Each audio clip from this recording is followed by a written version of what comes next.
मधुर मनोहर अतीव सुंदर ये सर्व विद्या की राजधानी। नमस्कार, स्वागत है आप सभी का मालवीय एकेडमी में। हम लोग आज से एक नए सीरीज की शुरुआत कर रहे हैं जिसका नाम है यूनिवर्सिटी यात्रा।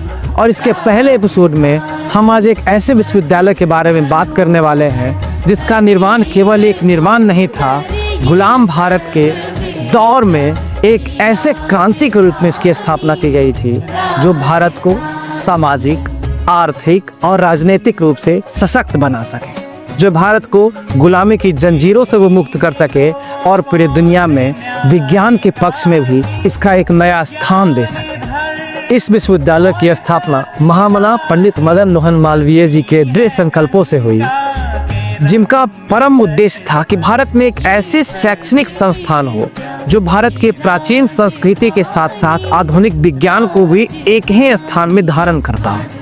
तब इस विश्वविद्यालय की स्थापना के लिए वो देश के अलग अलग राजे, रजवाड़े, बड़े बड़े सेठों से लेके गरीब जनता के पास गए, उनके पास विश्वविद्यालय के लिए भिक्षा मांगी। इसलिए कहा जाता है कि काशी हिंदू विश्वविद्यालय का निर्माण ईंटों से नहीं हुआ है, देश के गरीब जनता से लेके अमीर रजवाड़ों तक सभी के धन और दान स्वरूप हुआ है। और इस कारण इस विश्वविद्यालय का वातावरण भी ऐसा है जैसा आपको लगेगा कि पूरा भारत एक ही संस्थान में, एक ही कैंपस में समाहित है।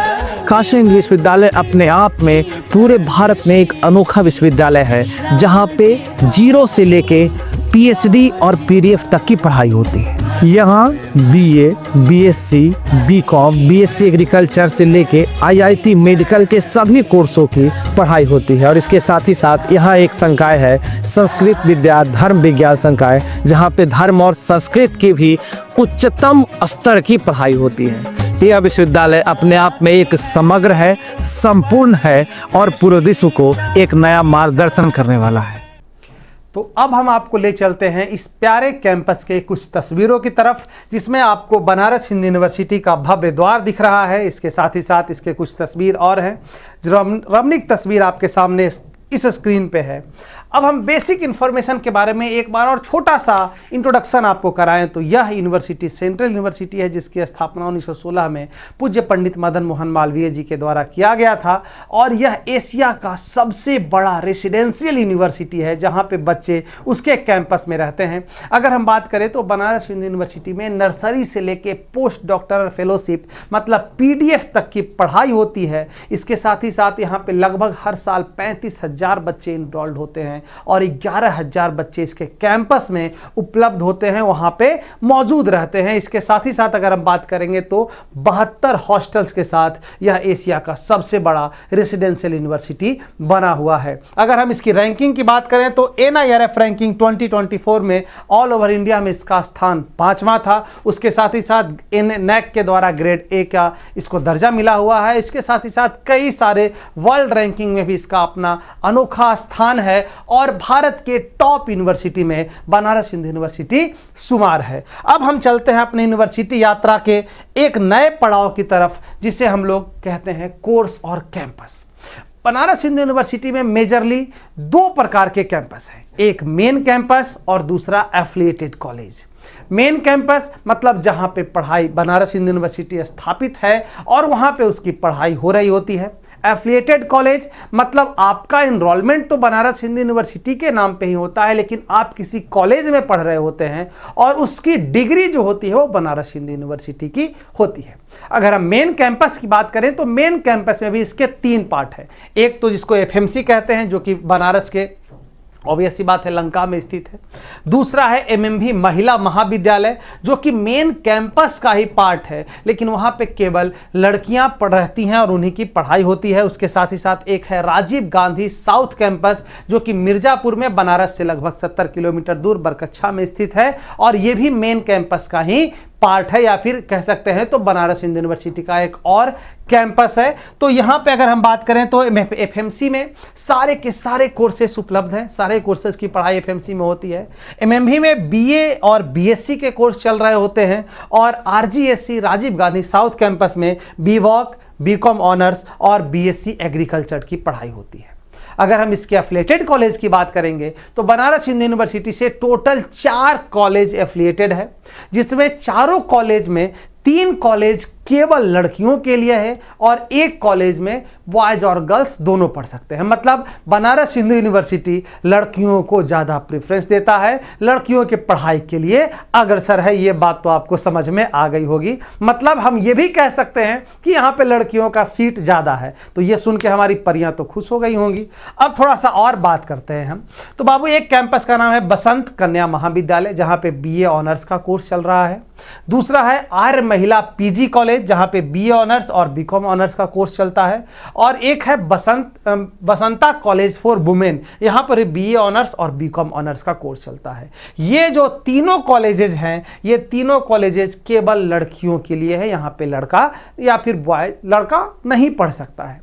एक हमारा है DAV PG college, Dayanand Anglo वैदिक PG कॉलेज, जहाँ पे BA ऑनर्स और BCom ऑनर्स का कोर्स चलता है। यहाँ पे बॉयज़ और गर्ल्स दोनों पढ़ सकते हैं। तो ये बनारस हिंदू यूनिवर्सिटी का 2 अलग अलग प्रकार का कैंपस के बारे में मैंने आपको बताया। अब थोड़ा सा चलेंगे कोर्सेज के बारे में कि इस यूनिवर्सिटी में कौन कौन से कोर्स उपलब्ध हैं जो कि आपके लिए है। तो सबसे पहले फैकल्टी ऑफ आर्ट्स की बात करेंगे तो फैकल्टी ऑफ आर्ट्स में इतने सारे कोर्स सब्जेक्ट में ऑनर्स की डिग्री प्रदान की जाती है। AIHC ancient Indian history and culture and archaeology, Bengali, economics, education, English, geography, Hindi, history of arts, home science, music, instrumental भी और वोकल भी, painting, philosophy, Sanskrit, Urdu, Bharatanatyam, Kathak, French, Pali, linguistic, Arabic, Chinese, German, Persian, Japanese and bachelor of vocation.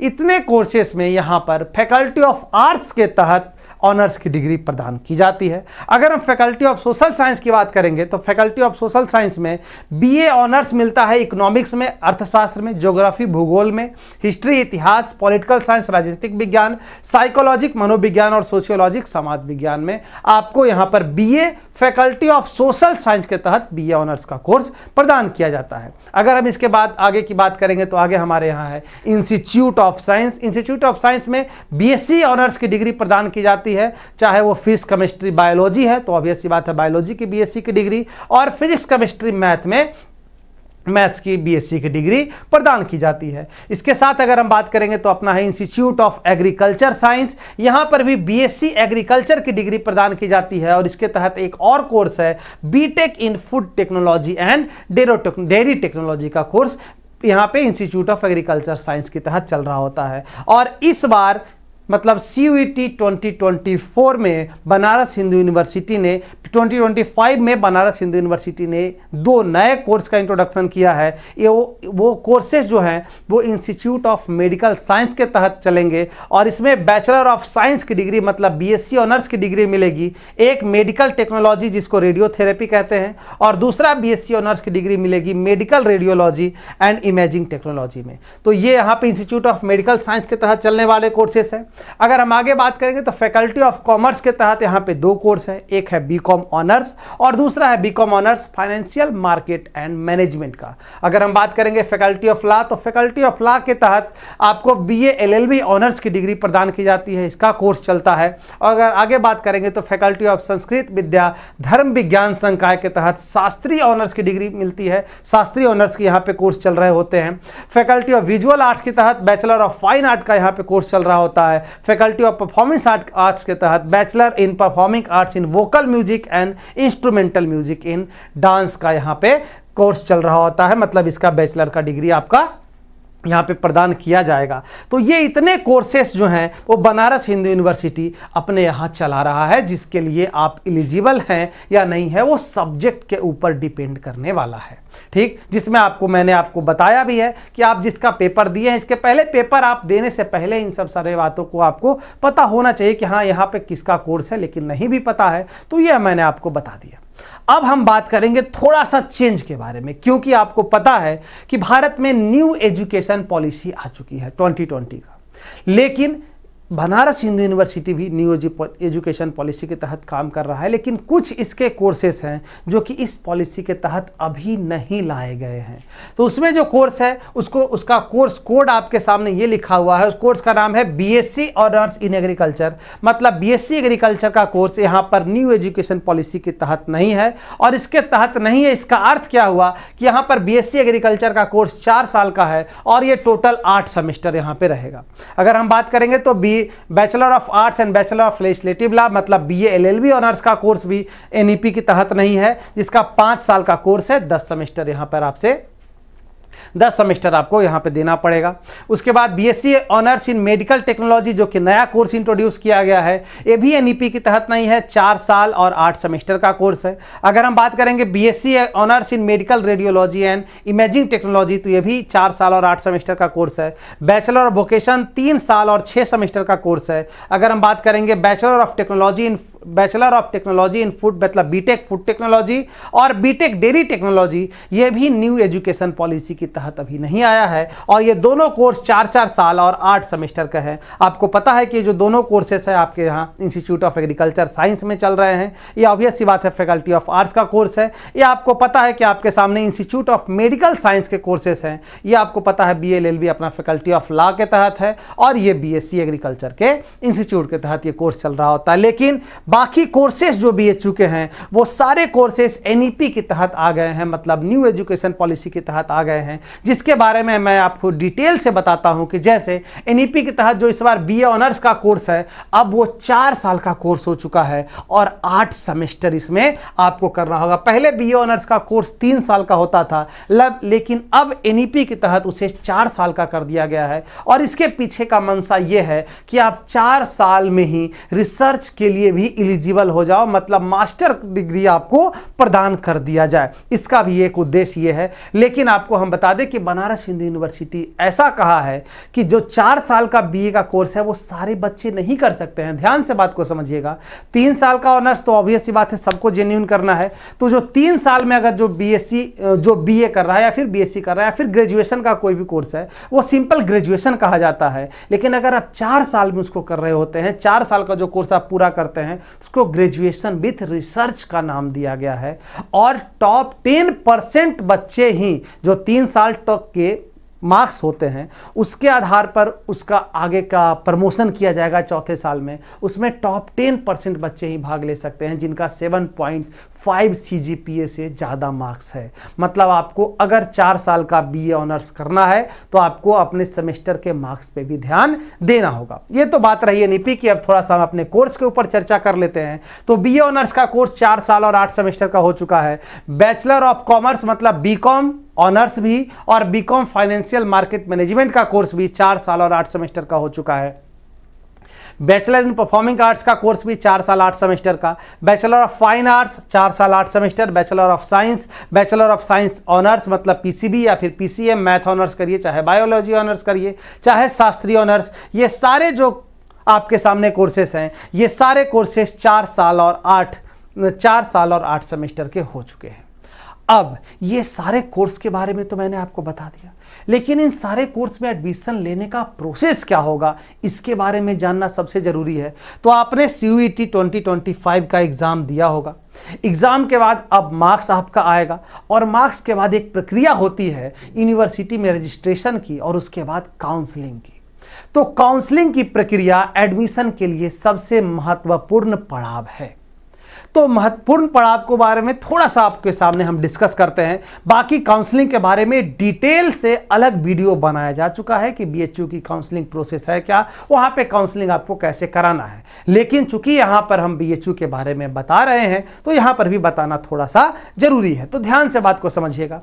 अगर आपने subject combination में ऐसा combination choose किया है जिसमें कई सारे कोर्सेज के लिए आप एलिजिबल हैं, तो सबसे पहले आपको कोर्स को प्रेफरेंस देना होगा प्रीफरेंस देने का अर्थ है कि महत्व देना होगा, कि सबसे पहले आप किसको महत्व देते हैं, आप किस कोर्स के लिए इंटरेस्टेड हैं। आप बीए के लिए इंटरेस्टेड हैं, बीएससी के लिए इंटरेस्टेड हैं, बीएससी एग्रीकल्चर के लिए इंटरेस्टेड हैं, बीएलएलबी के लिए इंटरेस्टेड हैं। अगर आप इन सारे कोर्सेज के लिए एलिजिबल हैं, जैसे कोई बच्चा जनरल टेस्ट और लैंग्वेज लेकर चल रहा है तो बीएलएलबी के लिए भी एलिजिबल हो जाएगा, बीए के लिए भी हो जाएगा। तो पहला प्रेफरेंस किया जाए तो सबसे पहले तो आपको कोर्स को प्रेफरेंस देना होगा कि हम इस कोर्स को पहले प्रेफरेंस पे रख रहे हैं, उसके बाद इसको दूसरे पे, इसके बाद इसके तीसरे पे, इसके बाद चौथे पे, ऐसे पहले कोर्स को प्रेफरेंस देना है।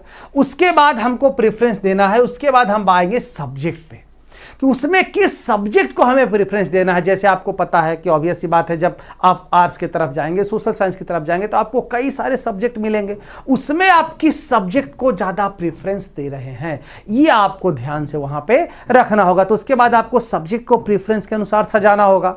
उसके बाद लोकेशन, मैंने आपको बताया कि यहाँ पर दो तरह का कैंपस है, एक मेन कैंपस है, एक एफिलिएटेड कॉलेज है।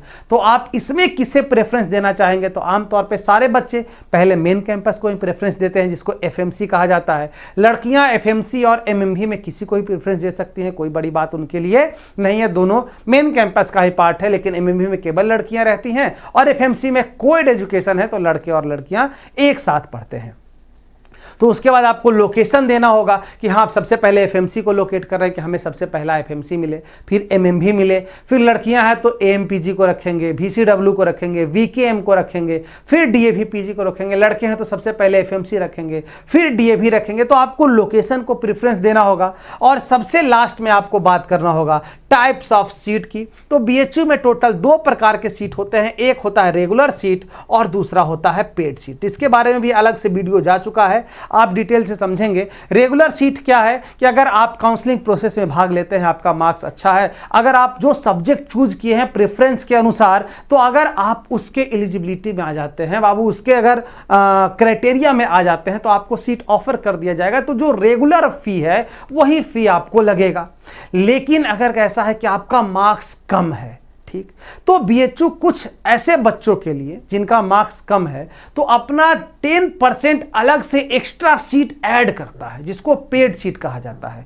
और इस पेड सीट पे आपको एडमिशन लेने के लिए आपको एक्स्ट्रा पेमेंट करना होता है रेगुलर सीट के अलावे। इसलिए पेड सीट का आपको चूज करना होगा कि हाँ, आप रेगुलर में पहले एडमिशन लेना चाहेंगे कि पेड में एडमिशन लेना चाहेंगे। तो आमतौर पर सारे बच्चे पहले रेगुलर को चाहेंगे, फिर ही पेड को चाहेंगे। क्यों? ज़्यादा पैसा देंगे। तो ये चार तरह के चीजों को, ये चार को आपको यहां पर प्रेफरेंस के अनुसार सजाना होगा, तब काउंसलिंग प्रक्रिया आगे की ओर बढ़ती है। और अब हम इससे आगे की बात चलेंगे तो इससे पहले आपको एनईपी समझना होगा कि सर आपने हमको कोर्स बता दिया, काउंसलिंग की प्रोसेस बता दिया, एनईपी के तहत अब क्या चेंज हुआ है, थोड़ा सा ये बताइए।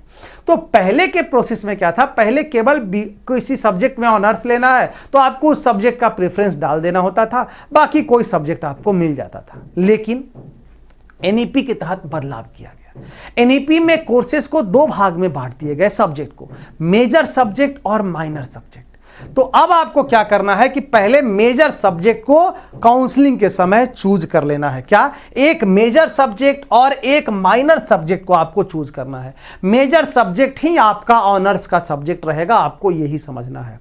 मतलब मोटा मोटी जो पहले ऑनर्स था उसे अब एनईपी के तहत मेजर सब्जेक्ट कर दिया गया है। और इस बार काउंसलिंग में केवल आपको दो ही सब्जेक्ट चूज करना है, एक मेजर सब्जेक्ट। जैसे कोई बच्चा कहेगा कि सर हमको हिस्ट्री ऑनर्स करना है, हिस्ट्री में ग्रेजुएशन करना है, तो वो हिस्ट्री का क्या करेगा, मेजर सब्जेक्ट के रूप में उसको चूज कर लेगा। अब उसके साथ ही साथ मेजर सब्जेक्ट के अलावे माइनर सब्जेक्ट का भी एक लिस्ट आपको अभी हम बताएंगे, उसमें से किसी एक को माइनर सब्जेक्ट के रूप में चूज करना है। अगर आप ये दो चूज कर लेते हैं तो बाकी जो अदर हैं, ये अदर्स आपको काउंसलिंग के बाद बीएचयू के द्वारा अलॉट किया जाएगा। ये अदर चार प्रकार के और सब्जेक्ट हैं, जिसमें मल्टी डिसिप्लिनरी कोर्सेस हैं, स्किल इन्हांसमेंट कोर्सेस हैं, एबिलिटी इन्हांसमेंट कोर्स है और वैल्यू एडेड कोर्स है, एमडी, एसीसी, एईसी और वीएसी। ये चार प्रकार के अदर सब्जेक्ट हैं जो कि आपको प्रोवाइड किया जाएगा मेजर और माइनर के बाद। तो आपको बस इस बात के ऊपर फोकस करना है, अभी के समय में ज़्यादा नहीं फोकस करना है, ज़्यादा नहीं सोचना है। आपको बस ये सोच लेना है एडमिशन के समय कि आपको मेजर कौन सा रखना है और माइनर कौन सा रखना है। मेजर आपको रखने के बाद इसमें माइनर से चेंज नहीं किया जा सकता है, इसको विशेष ध्यान रखिएगा। तो प्रीफरेंस सजाते समय, सब्जेक्ट चूज करते समय मेजर सब्जेक्ट का प्रीफरेंस बहुत ध्यान से सोच समझ के ही चूज करिएगा, क्योंकि उसे बाद में बदलाव नहीं किया जाएगा। ठीक, अगर आपको हिस्ट्री को सबसे ज़्यादा हिस्ट्री पढ़ना चाहते हैं, हिस्ट्री में इंटरेस्ट है, ज्योग्राफी में इंटरेस्ट है, इकोनॉमिक्स में इंटरेस्ट है, जिसमें सबसे ज़्यादा इंटरेस्ट होगा उसको सबसे पहले प्रेफरेंस पे रखेंगे, और जिसमें आपको लगता है कि चलो इसको भी पढ़ लिया जाएगा तो उसके अनुसार उसको क्या करते जाएंगे, धीरे धीरे डिग्रेड करते जाएंगे। ठीक, अब जरा सा दो इंपॉर्टेंट बात जो कि BHU के द्वारा इस बार दिया गया है उसको ध्यान से समझिएगा। सिंपल सी बात में लिख दिया गया है, candidate at the time of registration shall be required to give their preference for the major and minor courses only. मैंने आपको अभी ये बात बता भी दिया। अब उसके बाद अदर कोर्सेज जैसे MD, ACC, AEC और VSC will be allotted later, इसको बाद में आपको दिया जाएगा। The major subject allocated to candidate will not change with minor. ठीक बात। उसके बाद BHU offer a 4-year UG programme under NEP curriculum, जो मैंने आपको बता भी दिया कि जिसे हम लोग ऑनर्स और रिसर्च विथ ऑनर्स कहते हैं, जिसको एक को अगर आप 3 साल करते हैं तो इसे UG ऑनर्स कहा जाएगा, और अगर आप 4 साल का कोर्स करते हैं तो UG ऑनर्स विथ रिसर्च कहा जाएगा। ठीक बात है। लेकिन UG ऑनर्स विथ रिसर्च में वही स्टूडेंट भाग ले सकते हैं, वही स्टूडेंट को ये डिग्री प्रोवाइड किया जाएगा जिनका 3 वर्षों में, मतलब टोटल 6 सेमेस्टर में टॉप 10% स्टूडेंट का जिनका CGPA 7.5 से ज़्यादा रहेगा, वही इसके मेरिट लिस्ट में आ सकते हैं, वही ये कोर्स को कर सकते हैं। तो इसलिए इस बार सेमेस्टर के मार्क्स पे भी आपको ज़्यादा ध्यान देने की ज़रूरत रहेगी। अब थोड़ा सा आइए हम बात कर लेते हैं आपको सेमेस्टर को। आपको बताएं कि टोटल 4 सेमेस्टर आपका होना है। 4 सेमेस्टर पर अगर आप गौर से देखेंगे तो मेजर सब्जेक्ट जो आपके सामने है, लगातार देखिए, मेजर सब्जेक्ट 4 टोटल जो है 20 क्रेडिट का फर्स्ट सेमेस्टर, 20 क्रेडिट का सेकंड सेमेस्टर, उसी प्रकार से 20-20 क्रेडिट का टोटल 8 सेमेस्टर है। 8 जो सेमेस्टर है टोटल 20-20 क्रेडिट का है। आप उसके ऊपर बहुत ज़्यादा मत सोचिए, बस ये देखिए कि जो मेजर सब्जेक्ट है फर्स्ट सेमेस्टर में 4, सेकंड में 4, थर्ड सेमेस्टर में 8 क्रेडिट का, चौथे सेमेस्टर में आपके सामने 14 क्रेडिट का, 5वें सेमेस्टर में 14 क्रेडिट का, छठे सेमेस्टर में 16 क्रेडिट का, और 7वें में आपके सामने 16-16 32 का, 8वें में आपके सामने 16-12 38 और 4 40 क्रेडिट का। मतलब मेजर सब्जेक्ट का जो क्रेडिट है वो लगातार बढ़ते जा रहा है। तो मेजर सब्जेक्ट पे इसीलिए हम बोल रहे हैं कि आपको फोकस करना है। अगर हम बात करेंगे माइनर का, तो माइनर 8 सेमेस्टर में 4-4 क्रेडिट का है। इसका भी फर्स्ट में भी 4, सेकंड भी 4, थर्ड भी 4, सब सारों जो है वो 4-4 क्रेडिट का यहाँ पर आपके सामने दिख रहा है, जो कि माइनर सब्जेक्ट का क्रेडिट है। और अगर अदर की बात करेंगे तो अदर पहले सेमेस्टर, दूसरे सेमेस्टर, तीसरे सेमेस्टर, चौथे सेमेस्टर और 5वें में इंटर्नशिप है। तो शुरुआत के 4 सेमेस्टर में आपको अदर कोर्सेज पढ़ना होगा, जबकि 5वें सेमेस्टर में इंटर्नशिप, और छठे के बाद आपको बहुत ज़्यादा लोड लेने की ज़रूरत नहीं है। छठा, 7वां, 8वां जो है वो अदर कोर्सेज हैं, वो आपके सामने नहीं रहेंगे। तो बस आपको ये दिखाने का बस ये तात्पर्य है कि आपको मेजर सब्जेक्ट पे ज़्यादा फोकस करने की ज़रूरत है। ठीक बात। और इसका आप देख रहे हैं कि वैल्यू लगातार बढ़ते जा रहा है। क्रेडिट का अर्थ आप वैल्यू के रूप में समझिए कि इसका 4 वैल्यू का है, ये 4 वैल्यू का है। टोटल पहला सेमेस्टर आप देखो 20 वैल्यू का है, तो 4 वैल्यू मेजर का, 4 वैल्यू माइनर का, 4 VSC का, 3 MD का, 3 ACC का और 2 AEC का। इस प्रकार से आपके सामने वैल्यूएशन डिवाइड किया गया है NEP के तहत। ठीक, तो आपको मेजर और माइनर। एक बात और, पहले क्या होता था कि पहले ग्रेजुएशन में थर्ड ईयर में केवल आपका ऑनर्स सब्जेक्ट ही पढ़ना होता था, लेकिन अब ऐसा नहीं है। अब आपको थर्ड ईयर में मेजर भी पढ़ना है और माइनर भी पढ़ना है। तो माइनर का जो 4-4 वैल्यू का कोर्स है वो टोटल 6 सेमेस्टर में आपको देखने को मिल जाएंगे, लास्ट से शुरू से लेकर अंत तक। ठीक, अब आपको हम बात कर लेंगे कोर्स और सब्जेक्ट का। तो BA और BSc मैथ और बायो में केवल सब्जेक्ट का ही ऑब्वियस सी बात है खेल है, और इसमें बहुत ज़्यादा कुछ है नहीं, आपको सब्जेक्ट के रूप में इसको देखना पड़ेगा। BSc एग्रीकल्चर और BCom में लोकेशन को महत्व देना है। देखिए BA में कई सारे कोर्सेस हैं, फैकल्टी ऑफ आर्ट्स के तहत कई सारे लैंग्वेज के कोर्सेस हैं, फैकल्टी ऑफ सोशल साइंस के तहत कई सारे ह्यूमैनिटीज़ के कोर्सेस हैं। तो इसमें बीए में आपको सब्जेक्ट के ऊपर बहुत ज़्यादा ध्यान देना है कि आपको इंटरेस्ट किसके पढ़ाई में है, क्या पढ़ने में आपको अच्छा लग रहा है, या फिर आप देख रहे हैं कि हाँ किस सब्जेक्ट में मुझे फ्यूचर दिख रहा है। तो आपको सब्जेक्ट के ऊपर ज़्यादा ध्यान देना है। बीएससी में भी आप चाहे आप करिए कुछ भी, फिजिक्स को रखिए, मैथ को रखिए, केमिस्ट्री को रखिए, एग्रीकल्चर को रखिए, आप कुछ भी रखिए। तो ये दोनों जो है बी और बीएससी वो सब्जेक्ट के ऊपर डिपेंड करने वाला कोर्स है। और अगर हम बीकॉम की बात करेंगे, चाहे बीएससी एग्रीकल्चर की बात करेंगे, तो इसमें तो सब्जेक्ट बहुत ज़्यादा कुछ बदलना है नहीं। तो इसमें लोकेशन का महत्व है कि आप मेन कैंपस से बीकॉम का कोर्स कर रहे हैं कि आप आपके सामने एफिलिएटेड कॉलेज से बीकॉम का कोर्स कर रहे हैं, ठीक बात। तो ये आपके सामने बीएससी एग्रीकल्चर और बीकॉम में लोकेशन का महत्व है। और बीए एलएलबी में आपको कुछ नहीं करना है, क्योंकि ये केवल आपके सामने मेन कैंपस में ही चल रहा होता है, तो बहुत ज़्यादा इसमें सोचने की ज़रूरत नहीं है।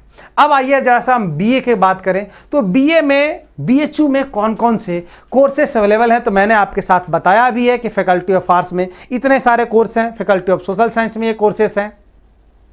अब बीए में माइनर चूज करना बहुत इंपॉर्टेंट है। मैंने आपको बताया कि काउंसलिंग प्रोसेस में कहा गया है कि एक मेजर सब्जेक्ट के साथ एक माइनर सब्जेक्ट आपको चूज करना है, प्रेफरेंस में देना है। तो अगर आप मेजर सब्जेक्ट के रूप में इकोनॉमिक्स रखते हैं तो माइनर के रूप में ज्योग्राफी, हिस्ट्री, पॉलिटिकल, साइकोलॉजी या सोशियोलॉजी, इस पांचों में से आप किसी को भी रख सकते हैं। अगर आप ज्योग्राफी रखते हैं तो फिर जो आपके सामने economic, history, political, psychology, sociology, मतलब टोटल सोशल साइंस में आपको पता है कि टोटल सोशल साइंस में 6 सब्जेक्ट हैं। यदि आप एक को मेजर रख रहे हैं तो बाकी पांचों में से किसी एक को माइनर बनाना होगा। ज्योग्राफी में तो फिर इन पांचों को, हिस्ट्री है तो फिर इन पांचों को, अगर आप पॉलिटिकल साइंस रखते हैं तो बाकी पांचों को, साइकोलॉजी रखते हैं तो बाकी पांचों को, सोशियोलॉजी रखते हैं तो बाकी पांचों को। एक मेजर रखना है और एक माइनर इसमें चूज करना है। अगर हम BA honours faculty of arts की बात करेंगे तो फैकल्टी ऑफ आर्ट्स में कई सारे कोर्सेस हैं। तो बाबू कई सारे कोर्सेस में आपको माइनर, हम इसको पीपीटी के रूप में नहीं दिखा सकते थे, जैसे आप देख लीजिए यहां पर, जैसे आपको हम इसका पीडीएफ ही दिखा देते हैं। जैसे अगर आप यहाँ पे एजुकेशन लेना चाह रहे हैं ऑनर्स, ठीक है, यहाँ पे या एजुकेशन लेना चाह रहे हो, इकोनॉमिक्स लेना चाह रहे हो, तो आपके सामने इतने सारे माइनर कोर्सेस हैं जिसमें आप माइनर को प्रेफरेंस दे सकते हो। एजुकेशन में आपके सामने इतने सारे कोर्सेस में किसी को भी आप माइनर बना सकते हो। इंग्लिश में आपको या HC, Bengali, economics, education, geography, Hindi, history of arts, home science, music vocal, painting, philosophy, Sanskrit, Urdu, Bharatanatyam, French, linguistic, कुछ भी आप इंग्लिश के अलावा फैकल्टी ऑफ आर्ट्स में चलने वाले किसी कोर्स को भी आप माइनर कोर्स के रूप में बना सकते हो। तो फैकल्टी ऑफ आर्ट्स का बहुत लंबा हो जाता है, इसलिए मैंने आपके सामने यहाँ पे नहीं रखा है, लेकिन इसका पीडीएफ डिस्क्रिप्शन बॉक्स में आपको हम दे देंगे, इसी वीडियो के डिस्क्रिप्शन बॉक्स में, जहां से डाउनलोड करके आप देख सकते हैं कि अगर हमारा मेजर सब्जेक्ट ये रखना है तो माइनर किसको रखा जाए। अब अगर हम आगे की बात करेंगे तो बीएससी में, अगर बाबू आप केमिस्ट्री ऑनर्स लेना चाह रहे हो तो मैथमेटिक्स या फिजिक्स में से किसी को माइनर रख सकते हो। अगर आप बीएससी इन कंप्यूटर साइंस लेना चाह रहे हो तो मैथमेटिक्स, फिजिक्स या स्टैटिक्स में किसी को रख सकते हो। अगर आप बीएससी इन ज्योग्राफी रखना चाह रहे हो तो मैथमेटिक्स या फिजिक्स में से किसी को आप वहां पे माइनर सब्जेक्ट बना सकते हो। अगर बीएससी इन अर्थ साइंस को रखना चाह रहे हो तो मैथमेटिक्स या फिजिक्स में से किसी को माइनर बना सकते हो। बीएससी इन मैथमेटिक्स में आप computer science, chemistry, geography, earth science, physics, statics, किसी को भी आप माइनर बना के रख सकते हैं। फिजिक्स में आप इसमें से किसी को माइनर चूज कर सकते हो, स्टैटिक्स में से इसमें से किसी को माइनर चूज कर सकते हो। ये आपको प्रेफरेंस में देना है। आप जरूरी नहीं कि अगर आप फिजिक्स ऑनर्स करना चाह रहे हो केमिस्ट्री को माइनर दे दिए, और अगर आपका मार्क्स कम है तो आपको केमिस्ट्री ही माइनर मिल जाएगा। वो आपको प्रेफरेंस के रूप में देना होगा, उसके अनुसार बीएचयू फिर आपको अलॉट करेगा कि आपका ये मेजर है और आपका ये माइनर है। अगर हम बीएससी की और की बात करेंगे तो बॉटनी के साथ केमिस्ट्री, बॉटनी के साथ माइनर के रूप में आपको केमिस्ट्री ही मिल पाएगा, केमिस्ट्री के साथ बॉटनी, होम साइंस, जियोलॉजी मिल पाएगा, आपके साथ ज्योग्राफी के साथ अर्थ साइंस के साथ ज्योग्राफी। ये मेजर सब्जेक्ट और बीएससी ऑनर्स का ये माइनर सब्जेक्ट आपके सामने दिया गया है। अगर हम बात करेंगे फी स्ट्रक्चर की, ध्यान से बात को समझिएगा, क्योंकि इस बार क्या किया है कि बीएचयू जो है वो अपने प्रोस्पेक्टस में सीट एलोकेट एकदम पूरी तरीके से क्लियर कर दिया है कि किस सब्जेक्ट में कहाँ कितने सीट्स हैं, मेन कैंपस में कितना सीट है, एफिलिएटेड में कितना सीट है, एमएमबी में कितना सीट है, सबको बता दिया है। रेगुलर का कितना फी है, सब कुछ बता दिया है। जैसे अगर आप देखेंगे तो बीए ऑनर्स की बात करेंगे तो अगर आप एफएमसी मेन कैंपस में पढ़ना चाह रहे हैं, चाहे एमएमबी में आपका एडमिशन होता है, तो आपको 2300 रुपया रेगुलर फी है। और अगर आपका एडमिशन पेड सीट पे होता है तो 12,000 पर ईयर पेड सीट आपको देना होगा। यह आपके सामने टोटल एक साल का ये टोटल कोर्स ये है आपका फी है, और 12,000 एक साल का आपके सामने पेड सीट का फी है। अगर हम बात करेंगे एएमपीजी, बसंता कॉलेज फॉर वुमेन और बसंत कन्या महाविद्यालय और डीएवी पीजी, जो भी एफिलिएटेड चारों कॉलेज हैं, ये एफिलिएटेड चारों कॉलेज का जो रेगुलर फी है वो लगभग 11,000 रुपये का है। और अगर आप वहाँ पे पेड सीट पे एडमिशन लेते हैं तो 10,000 सालाना आपको वहाँ पे देना होता है। ठीक बात। अगर हम बीएससी ऑनर्स मैथ या फिर बायोलॉजी की बात करेंगे तो केवल मेन कैंपस और एमएमबी में ही चलता है, तो इसका रेगुलर फी है 4,000 रुपया। और अगर आप पेड सीट पे इन दोनों में से किसी भी कैंपस में एडमिशन होता है, चाहे मेन कैंपस चाहे एमएमबी, तो आपको 44,000 एक्स्ट्रा पेमेंट करना होगा। इसके अलावा 4,000 प्लस 44,000 रुपया। अगर हम बात करेंगे बीएससी एग्रीकल्चर का तो मेन कैंपस और राजीव गांधी साउथ कैंपस, ये दो कैंपस में बीएससी एग्रीकल्चर की कोर्स चलती है। यहाँ पर इसका जो रेगुलर फी है वो मेन कैंपस में 20,000 और आरजीएससी में 60,000 है। वहीं अगर हम पेड सीट की बात करें तो पेड सीट में आपको 40,000 रुपया एक्स्ट्रा देना होगा। अगर हम बात करेंगे बीकॉम ऑनर्स का तो बीकॉम ऑनर्स मेन कैंपस में 2300 रुपया। ऑब्वियस सी बात है, मेन कैंपस में जो रेगुलर कोर्स का फी है वही बीकॉम ऑनर्स का फी है। लेकिन अगर आप एफिलिएटेड कॉलेज में चाहे एएमपीजी, डीएवी, वीसीडब्ल्यू और आरजीएससी में जाना, तो एएमपीजी में जो इसका प्राइस है रेगुलर कोर्स का, वो रेगुलर फी है 22,000 रुपया। डीएवी का जो रेगुलर फी है वो 10,322 रुपया, वीसीडब्ल्यू का 22,000 और राजीव गांधी साउथ कैंपस का 32,300 ये रेगुलर फी है। लेकिन अगर आपका एडमिशन पेड सीट के थ्रू होता है, तो अगर आप एएमपीजी से पेड सीट में एडमिशन लेते हैं तो 25,000 आपको एक्स्ट्रा देना होगा, डीएवी में भी 25,000 आपको एक्स्ट्रा देना होगा, वीसीडब्ल्यू में 18,000 और RGSC Rajiv Gandhi south campus में आपको 30,000 एक्स्ट्रा पेमेंट करना होगा। अगर बीए एलएलबी की बात करेंगे तो ये केवल मेन कैंपस में चलता है और इसका जो रेगुलर फी है वो 72,300 पर ईयर का जो रेगुलर फी है आपका रखता है। और इसमें पेड सीट का कहीं कोई स्कोप नहीं है, इसमें पेड सीट नहीं होता है। अगर हम बात करेंगे जो नया कोर्स इंट्रोड्यूस हुआ है BSc honours medical radiology and imaging technology का, तो ये मेन कैंपस में ही है जिसका रेगुलर फी 50,000 और यहाँ पर मेडिकल टेक्नोलॉजी में भी जो रेगुलर फी है वो 50,000 रुपये का है। तो ये रेगुलर फी है और उसके साथ ही साथ पेड सीट। अगर हम बात करेंगे तो ये सब्जेक्ट बात है सीयूईटी एलिजिबिलिटी क्राइटेरिया की। अगर आपने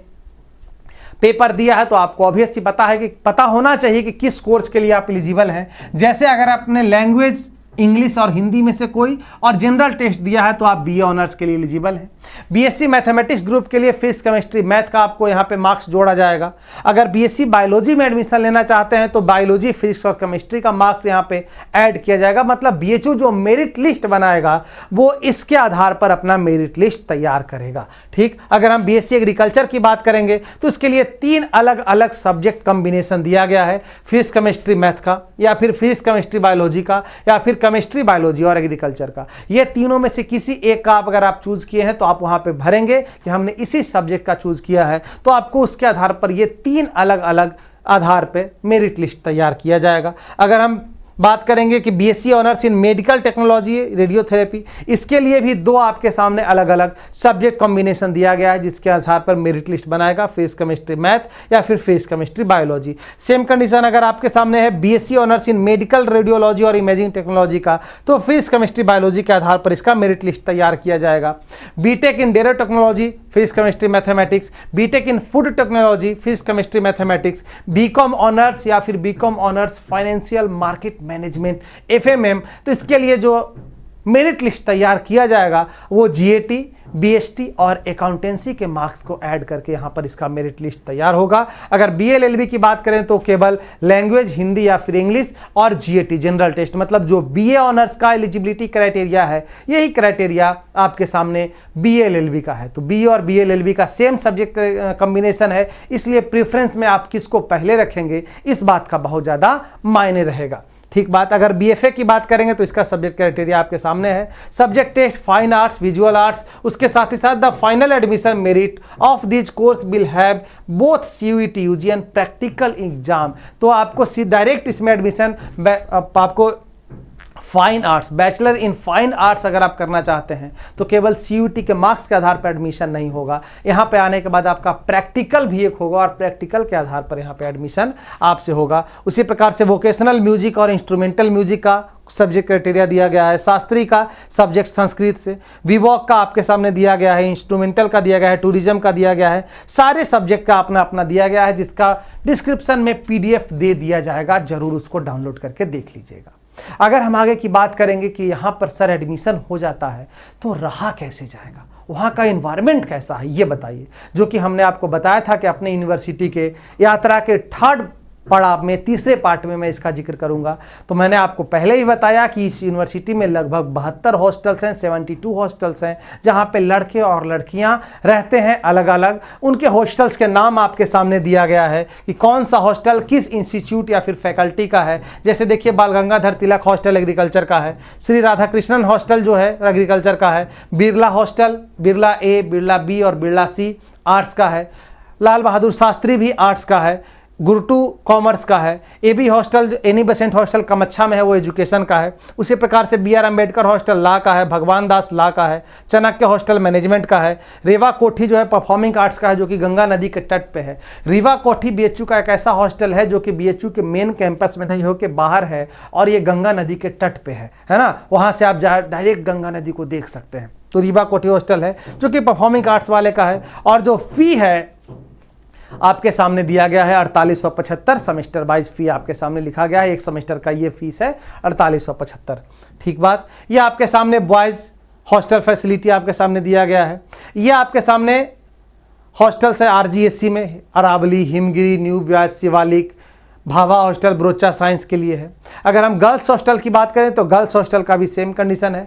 कुछ जो नए हॉस्टल बने हैं उनका फ़ी थोड़ा सा ज़्यादा है 5375, जो पुराने हॉस्टल है उन सारे का फ़ी 4875 है। ये सारे हॉस्टल्स के नाम है जिसके बारे में आपको जानकारी होना चाहिए और ये सब आप देख भी सकते हैं, पीडीएफ में मैंने डिटेल रूप से यहाँ पर दे दिया है। ठीक। अगर हम बात करेंगे यहाँ पे इन्वायरमेंट की और सुविधाएँ की, तो बनारस हिंदू यूनिवर्सिटी अपने छात्रों को अच्छी अच्छी सुविधाएं काम भर से ज़्यादा दे देता है। सबसे पहले तो बेस्ट एजुकेशन है, कहीं कोई शक की बात नहीं है।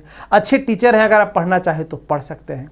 दूसरा सबसे बड़ी बात कि यहाँ पर मेडिकल फैसिलिटी आपको प्रदान की जाती है, क्योंकि बनारस हिंदू यूनिवर्सिटी का एक अपना हॉस्पिटल है, सर सुंदर लाल हॉस्पिटल। और अगर आप यहाँ के छात्र बन जाते हैं तो आपको एक हेल्थ कार्ड दिया जाएगा, जहाँ पे आप अपने आप को फ्री ऑफ कॉस्ट कोई भी इलाज करवा सकते हैं। खुदा न करे आप कभी बीमार हो, भगवान न करे आपको कभी कोई भी बीमारी आए, लेकिन अगर आपको बीमारी आ जाती है तो आप फ्री ऑफ कॉस्ट कोई भी सुविधा इसका ले सकते हैं। कहीं को इसमें कोई चार्ज देने की ज़रूरत नहीं पड़ेगी। और अगर आप हेल्थ कार्ड आगे डॉक्टर साहब के पास रख देंगे तो आपको तुरंत देख लेंगे, नंबर में भी लगने की ज़रूरत नहीं पड़ेगी। यहाँ पर अपना ट्रामा सेंटर है, जहाँ पर इमरजेंसी केसेस आते हैं, जहाँ किसी भी स्थिति में अगर किसी स्टूडेंट को कोई घटना या दुर्घटना घट जाती है तो यहाँ पे इलाज होता है। बाकी अपना तो हेल्थ सेंटर है, यूनिवर्सिटी का अपना हेल्थ सेंटर है, जहाँ पे रेगुलर बच्चे जाके अपना चेकअप करा सकते हैं। कुछ भी मेडिकल फैसिलिटी आपको यहाँ पे प्रदान की जाती है, आपको केवल स्टूडेंट को, स्टूडेंट के परिवार को नहीं। लेकिन यहाँ पे एडमिशन होने के बाद स्टूडेंट क्या करते हैं, अपने परिवार को भी ला के गुरुजी देख लीजिए जरा सा इसको, ऐसा भी होता है। लेकिन सुविधाएँ तो केवल आपको मिल जाती है। उससे बड़ी सुविधा एक विद्यार्थी को चाहिए तो वो लाइब्रेरी का है। बीएचयू में दो प्रकार की लाइब्रेरी है, एक सेंट्रल लाइब्रेरी, दूसरा साइबर लाइब्रेरी। सेंट्रल लाइब्रेरी जहां पे एशिया का कह सकते हैं one of the largest library है, जहां पे लगभग 5 लाख से ज़्यादा किताब हैं और वहां पे आप पढ़ सकते हैं, चाहे तो कभी भी पढ़ सकते हैं, कहीं कोई दिक्कत की बात नहीं है। और एक है साइबर लाइब्रेरी जो कि 24/7 ओपन रहता है, 24 घंटा 7 दिन ओपन रहता है, जहां पे आपके हर एक चैम्बर के पास एक अपना कंप्यूटर दिया गया है, जहां पे आप उसको पढ़ भी सकते हो और वहाँ से अपने फ्यूचर को बेहतरीन कर सकते हो। तो ये बहुत बड़ी सुविधा काशी हिंदू विश्वविद्यालय के स्टूडेंट्स को यहाँ पे प्रदान की जाती है। इसके साथ ही साथ विश्वविद्यालय में एनसीसी और एनएसएस दोनों का बैच चल रहा होता है। एनसीसी आपको पता है, नेशनल कैडेट कॉर्प्स, जो ऑब्वियस सी बात है A grade, B grade, C grade का डिग्री भी प्रदान करता है। एनएसएस ऑब्वियस सी बात है आपको यहाँ पे राष्ट्रीय सेवा संस्थान शायद इसको कहा जाता है, इसमें आप सेवाएं दे सकते हैं, इसके आप डिग्री प्रदान कर रहे हैं, इस डिग्री का वैल्यू भी है, आगे चल के आप इसका यूज़ भी कर सकते हैं, ये सुविधा प्रदान होगा। इसके साथ ही साथ अगर आप स्पोर्ट्स कोटे से यहाँ एडमिशन लेना चाहते हैं या फिर आप यहाँ आने के बाद किसी स्पोर्ट्स में जाना चाहते हैं तो बीएचयू का अपना स्पोर्ट्स का क्वालिटी भी है और अपना इसका स्टेडियम भी है, अपने सारे इसके एम्पे थिएटर भी हैं जहाँ पे बच्चे खेलते भी हैं और यहाँ पे कई ऐसी कॉम्पिटिशन्स होती हैं जिससे बच्चे ऑल ओवर इंडिया में जाके अपना स्थान हासिल करते हैं और अपना और बीएचयू का भी नाम गौरवान्वित करते रहते हैं। ठीक, उसके साथ ही साथ स्विमिंग पूल और जिम, ये सब पढ़ाई के अतिरिक्त ये सब सुविधाएं काशी हिंदू विश्वविद्यालय आपको प्रदान करती है। यहाँ का अपना एक स्विमिंग पूल है जहाँ पे स्विमिंग का भी ट्रेनिंग दिया जाता है, आप तैरना भी सीखते हैं और उसकी भी डिग्री आपको प्रदान की जाती है। और बाकी यहाँ पर जिम है जिसको शिवाजी हॉल कहा जाता है, वहाँ पे जाके आप देख सकते हैं इन चेहरों को जो अपने चेहरे को और अपने हाथों को और बुलंद करने का प्रयास कर रहे हैं लगातार, और आपका भी एडमिशन हुआ तो आप भी इसको बुलंद कर सकते हैं। और उसके साथ ही साथ सबसे बड़ी बात, हेल्दी एंड पीसफुल इन्वायरमेंट। इस तस्वीर को देख के आपको पता लग सकता है, ये जो तस्वीर आपके सामने ये हरियाली देख रहे हैं, ये केवल पेड़ पौधे से भरा हुआ कैंपस है। कि अगर आप शहर का टेम्परेचर 40 डिग्री है तो बीएचयू का टेम्परेचर अपने आप 37 डिग्री के आसपास आ जाएगा, 2-3 डिग्री अपने आप डाउन हो जाता है क्योंकि यहाँ पे इतने पेड़ हैं। इसके बीच में ये भव्य शिव मंदिर है जो कि दुनिया का सबसे ऊंचा शिव मंदिर है, जहाँ पे आप सुबह सुबह अगर आप जागे, अगर आपको धर्म में आस्था है, भगवान को मानते हैं, तो आप जाके इनका पूजा अर्चना करके अपने दिन की शुरुआत कर सकते हैं और बाकी भी पढ़ाई लिखाई कर सकते हैं यहाँ पे बैठ के। बहुत बड़ा कैंपस है, मंदिर का भी, उसके साथ ही साथ हॉस्टल का भी और मेस की सुविधा तो इसके अलावा मान ही के चलिए कि मेस का सुविधा तो है ही। आप इस अर्धचंद्राकार स्थित इस काशी हिंदू विश्वविद्यालय के नक्शा को देख सकते हो। ये देख रहा है कि आपका ये नक्शा कुछ ऐसा है जैसे आधा चांद है आपके सामने, है ऐसा आपके सामने है ये नक्शा, कुछ इस टाइप से है ऐसे। ये काशी हिंदू विश्वविद्यालय का अपना नक्शा है जहाँ पे आप इन्वायरमेंट के रूप में अगर आप इसकी बात करें तो ये बेस्ट इन्वायरमेंट देने वाला इंस्टीट्यूशन है। लेकिन एक बात जो मोटा मोटी मैं आपको बताना चाहता हूँ कि विश्वविद्यालय में बहुत कुछ है, कई सारे कोर्सेस हैं, कई सारे टीचर हैं, कई सारी सुविधाएं हैं। एक बात जो आपको भूलना नहीं है वो ये है कि आप विद्यार्थी हैं, आप स्टूडेंट हैं और आपका काम है स्टडी करना, आपका काम है स्टडी करना। यहाँ पे आपको हरियाली भी मिलेगी, आपको यहाँ पे दुख भी मिलेगा, अगर आपको खुशी मिलेगी। एक कहा जाता है ना, कहावत है कि जैसा आप देखेंगे वैसा नज़रिया बदल जाएगा, जिस नज़र से देखेंगे नज़रिया आपको वैसा ही लगेगा। ठीक, तो बस नज़र का फेर है कि अगर आप यहाँ पर पढ़ाई के दृष्टिकोण से आते हैं तो बीएचयू आपके लिए एक बेस्ट कैंपस है। लेकिन अगर आप यहाँ आने के बाद यहाँ की रंगरलियों में हल्का फुल्का भटकना शुरू कर देते हैं तो सब जगह ऐसे लोग हैं जहाँ पे आप बर्बाद भी हो सकते हैं, आबाद भी हो सकते हैं। यहाँ पे दोनों तरह के विद्यार्थी आपको मिलेंगे, सब तरह के लोग आपको मिलेंगे, ऑल ओवर इंडिया से कई प्रकार के लोग यहाँ पे आके एक जगह पे मिलेंगे। आपके ऊपर डिपेंड करेगा कि आप यहाँ पे आके पढ़ते हैं, आप यहाँ पे आके घूमते हैं, आप यहाँ पे आके बनारस के चकाचौंध में खो जाते हैं या फिर आप यहाँ पे आके किताबों से दोस्ती कर लेते हैं। यह सब आपके ऊपर निर्भर करने वाला है क्योंकि आपका एडमिशन बीएचयू में हो रहा है और आपको ये सोचना है कि आपका फ्यूचर कैसे बेहतरीन हो सकता है। तो ये रहा यूनिवर्सिटी यात्रा का पहला पड़ाव जिसका बारे में मैंने आपको डिटेल से जिक्र किया। फिर भी अगर इस वीडियो से रिलेटेड कोई भी डाउट आपके मन में आ गया होगा तो ज़रूर कमेंट बॉक्स में बताइएगा। इसके साथ ही साथ और आपको किस यूनिवर्सिटी का अगला वीडियो चाहिए इसके बारे में भी कमेंट बॉक्स में बताइए, जिससे हम उस यूनिवर्सिटी के बारे में बता सके। हाँ, एक बात तो छूट ही गया, प्लेसमेंट का। तो प्लेसमेंट की बात करेंगे तो बाबू कुछ कोर्सेस बीए के हैं जहाँ पे प्लेसमेंट आपका होता है। मैं आपको बता दूं कि जैसे बीए के जो फॉरेन लैंग्वेज ऑनर्स के कोर्स हैं, जैसे जर्मन हो गया आपके सामने, फ्रेंच हो गया, रशियन हो गया, ये सब जो कोर्सेस हैं आपके सामने, प्लेसमेंट की अगर हम बात करेंगे, प्लेसमेंट की अगर हम बात करें तो प्लेसमेंट में फॉरेन लैंग्वेज में आपके सामने प्लेसमेंट है। बीएससी में आपके सामने प्लेसमेंट है, बीएससी एग्रीकल्चर में आपका प्लेसमेंट है, बीएससी इन फूड टेक्नोलॉजी में प्लेसमेंट है, बीटेक में प्लेसमेंट आपके सामने मौजूद है। जो नया 2 कोर्स इंट्रोड्यूस हुआ है उसमें पॉसिबिलिटी है कि प्लेसमेंट होगा, क्योंकि वो दोनों जो है कॉमर्शियल कोर्सेस हैं और कॉमर्शियल कोर्सेस में प्लेसमेंट की संभावनाएं बनी रहती हैं। तो कुछ कोर्सेस जो है बीए के उसमें प्लेसमेंट होते हैं, बीएससी के कुछ कोर्सेस में प्लेसमेंट होते हैं, एग्रीकल्चर के कोर्सेस में प्लेसमेंट होते हैं। उसके साथ ही साथ बीए एलएलबी का जो कोर्स है उसे जज फैक्ट्री कहा जाता है बनारस हिंदू यूनिवर्सिटी को। अगर आप यहां से बीए एलएलबी करते हैं तो आपके लिए क्या है, जज बनने का खजाना है। मतलब यहां से आप अच्छे से एंट्रेंस एग्जाम क्रैक करके आगे की पढ़ाई कर सकते हैं, आगे का जॉब कर सकते हैं। ठीक, तो ये रही प्लेसमेंट रिलेटेड बातें जो कि एक तरह से छूट रहा था, जिसके बारे में मैंने आपको बताया। तो और भी कोई डाउट होगा तो कमेंट बॉक्स में जरूर बताइएगा। मिलेंगे अगले वीडियो में कुछ और नई जानकारी के साथ। तब तक स्वस्थ रहिए, मस्त रहिए, बिंदास रहिए। आप सभी का बहुत बहुत धन्यवाद। Thank you so much.